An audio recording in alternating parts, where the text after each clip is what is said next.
Doctor Kameshwari గారితో మనం మాట్లాడబోయేటటువంటి విషయాలు చాలా ముఖ్యమైనటువంటివి. అవి ఏమిటి? ఏం విషయాలు మాట్లాడాలనుకుంటున్నాము? బహిష్టు గురించి ఏం తెలుసుకోవాలనుకుంటున్నాము? పీసీఓడి గురించి ఏం తెలుసుకోవాలనుకుంటున్నాము? మెనోపాజ్ గురించి, లేకపోతే ఫర్టిలిటీ గురించి, ఇన్ఫర్టిలిటీ గురించి, అంటే పిల్లలు పుట్టలేకపోవడం, పుట్టించలేకపోవడం, అంటే వీటి వెనుక కారణాలు ఏమిటి? ఒక లైఫ్ సైకిల్ అప్రోచ్లో స్త్రీలకున్న సమస్యలు, ఇన్ఫర్టిలిటీ అండ్ అందులో పురుషుల పాత్ర, నిల్ కౌంట్, ఈ విషయాలన్నీ, అలాగే ఎన్విరాన్మెంటల్ ప్యాథోజన్స్ ఏవైతే ఉన్నాయో అవి ఎలా ఎఫెక్ట్ చేస్తాయి, ఎన్విరాన్మెంట్, సోషల్ స్ట్రక్చర్, ఎకనామిక్స్, ఆ అమ్మాయి ఎడ్యుకేషన్, ఇవన్నీ సమస్యల ఆధారంగా ఇన్ఫర్టిలిటీని మనం ఎలా చూడాలో ఇవాళ మనం మాట్లాడుకుందాం. ఇన్ఫర్టిలిటీలో ఎలాంటి ముద్రలు ఉన్నాయి? సామాజికంగా వాటిని మనం ఎట్లా చూస్తాం? వాటిని మనము అర్థం చేసుకునేటటువంటి తీరేంటి? మన శరీరం మనకెట్లా అర్థమవుతుంది? అయితే ఇందులో పురుషుల పాత్ర ఎంత, స్త్రీల పాత్ర ఎంత, కుటుంబ పాత్ర ఎంత, ఇవన్నీ వివరాలు మనం లోతుగా మాట్లాడుకుందాం.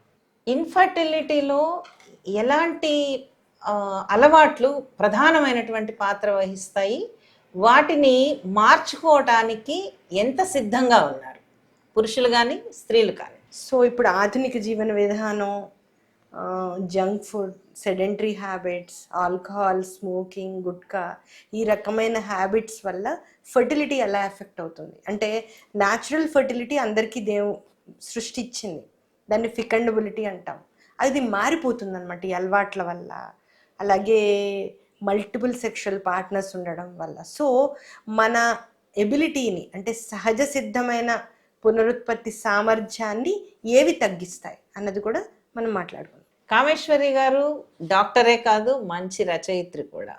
ఆరోగ్యపరమైనటువంటి అంశాల మీద గర్భసంచిని కాపాడుకుందాం, అట్లానే మధుమాలతి అనే ఒక సంతాన సాఫల్యం గురించి రాశారు. పెద్ద మనిషి అయినప్పటి నుంచి మెనోపాజ్ వరకు 40 సంవత్సరాలు పైన పీరియడ్స్ వచ్చిన స్త్రీలు దీర్ఘకాలికంగా ఆరోగ్యంగా ఉంటారు. సో ఆ రకంగా మన సమాజంలో 27-30కే గర్భసంచులు తీసేస్తున్న తరుణంలో ఆ స్త్రీలను ఎలా కాపాడుకోవాలి, ఈ స్త్రీలని కాపాడడము, గర్భసంచిని కాపాడడము అన్న కాంటెక్స్ట్ అందరికీ అర్థం అవ్వాలి అని ఆ పుస్తకం రాస్తామండి. ఆ పుస్తకంలో మేము చేసిన రీసెర్చ్ కానీ, క్యాంపెయిన్ కానీ, save uterus our first home అంటాం.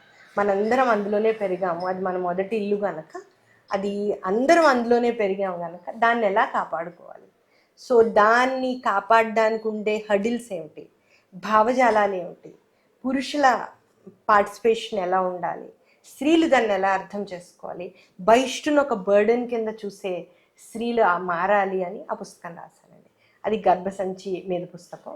రెండోది మధుమాలతి, ఇది కూడా నా 25 సంవత్సరాల వర్క్ అనమాట. అయితే ఇందులో స్త్రీలు నాతో చాలా చక్కటి డిస్కషన్ చేసి, అంటే మనసు విప్పి మాట్లాడుకున్న ఎన్నో మాటలు ఉంటాయి. అలాగే నా భర్త ప్రకాష్ గారు చాలా ప్రేమించే మనిషి. సో ఇవన్నీ కలిసి నాకు నిదానంగా ఆలోచించే అవకాశం ఇచ్చాయి.